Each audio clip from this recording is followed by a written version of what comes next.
but you know when you approach it, it's in the flat, it's something that you're putting something in between.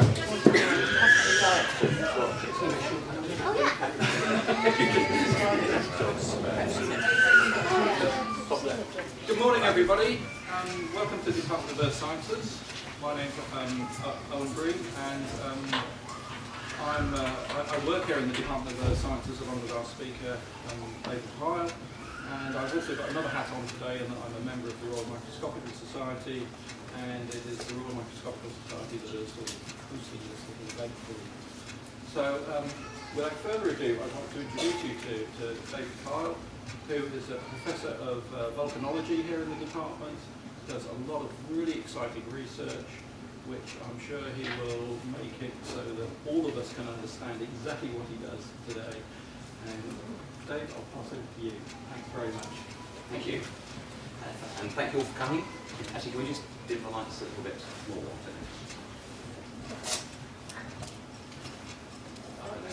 Maybe use the arrows.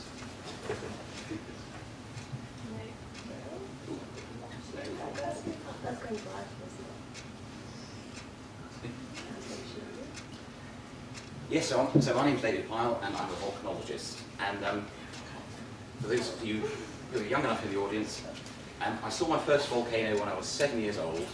I went to visit Chile, and we'll see some pictures from Chile a little bit later on. And I think at that time I decided I was going to be a volcanologist.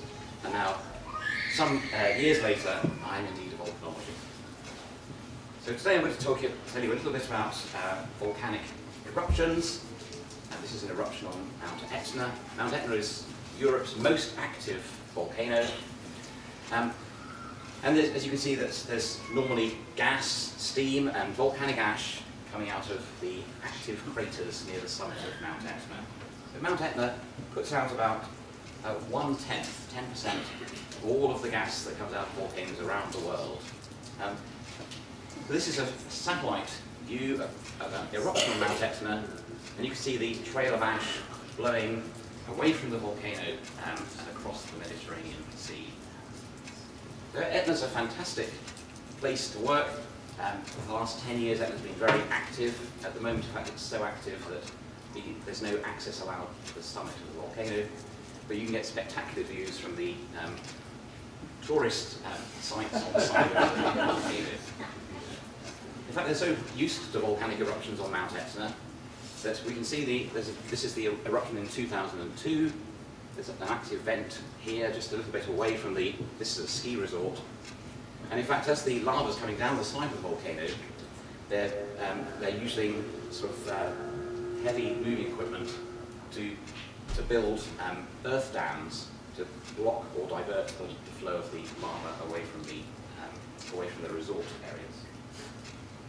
This is a view from the side of Etna during a typical eruption. You can see the lava flows moving slowly down the sides of the volcano.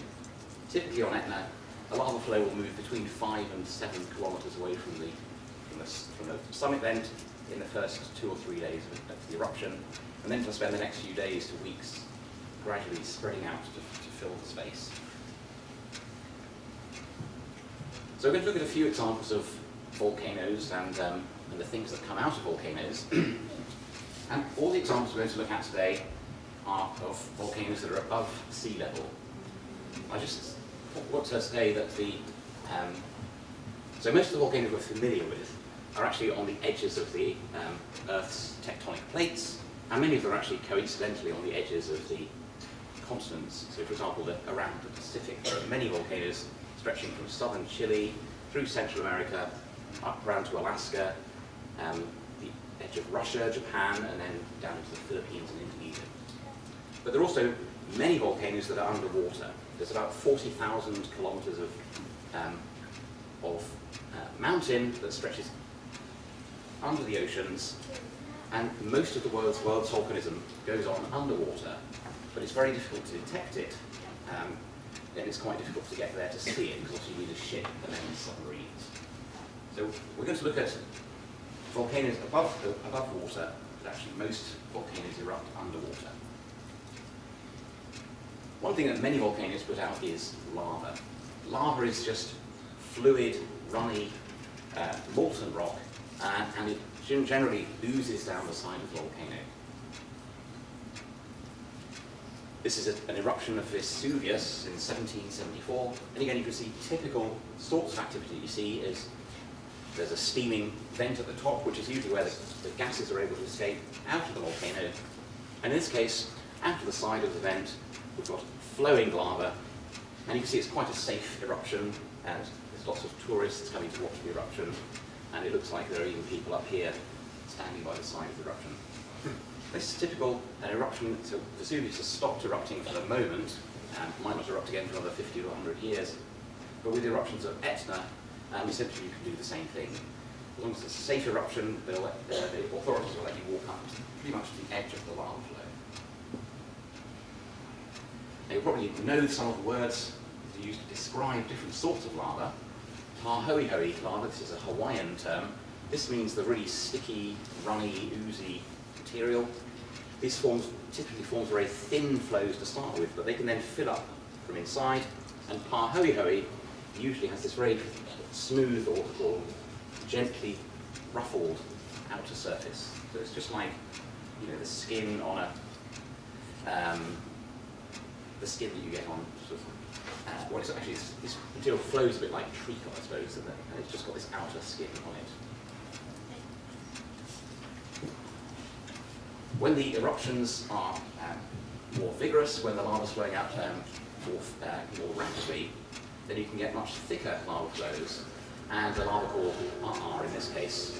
And this is an RR lava flow in motion from Hawaii, and again you can see the red hot interior of the flow glowing. And this is an old lava flow, an old RR flow in Greece.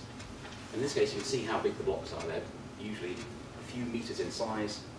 These lava flows are actually very noisy. It just sounds like dumper trucks tipping blocks of rock out across the surface. It's just they're particularly hot with it. Obviously, geologists need to get samples of rock from lava flows, because that's the way we can actually work out where the lava came from originally. So this is a colleague, Ken, from the University of Wyoming, and you can see he's got a bucket of water here, because in order to get the lava, turn the lava into a glass, you have to drop the sample of lava into water very quickly.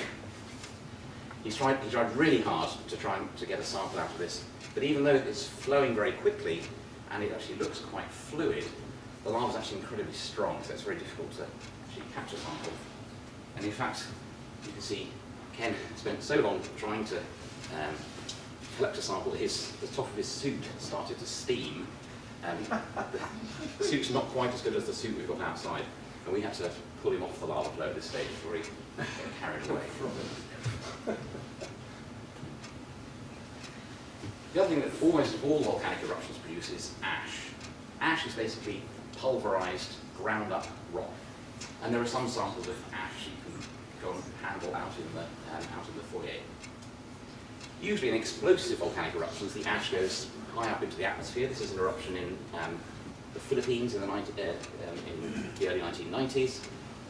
But in some cases, the clouds of ash actually come racing down the side of the volcano, a bit like an avalanche. This is an eruption in Japan in 1993, and the side of the volcanic dome collapsed.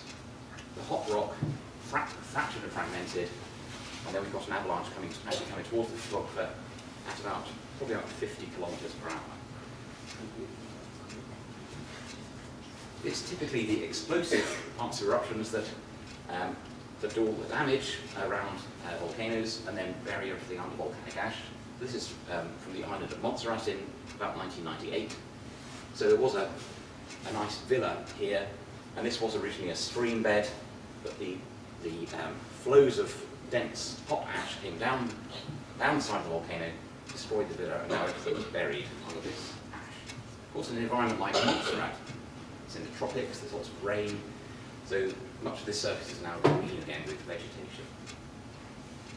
Now, ash particles, if you look at them under a microscope, in this case, this is actually using a scanning electron microscope, so you can get this finest resolution. Even at something this sort of size is about the same size as if you cut one of your took one of the hairs off your head and cut it across, and then looked down at the barrel of the hair. This is about that same size. And you can see this is full of bubbles, and those bubbles are bubbles of what would have been volcanic gas, and it's the expansion of the gas that causes the eruptions to be explosive.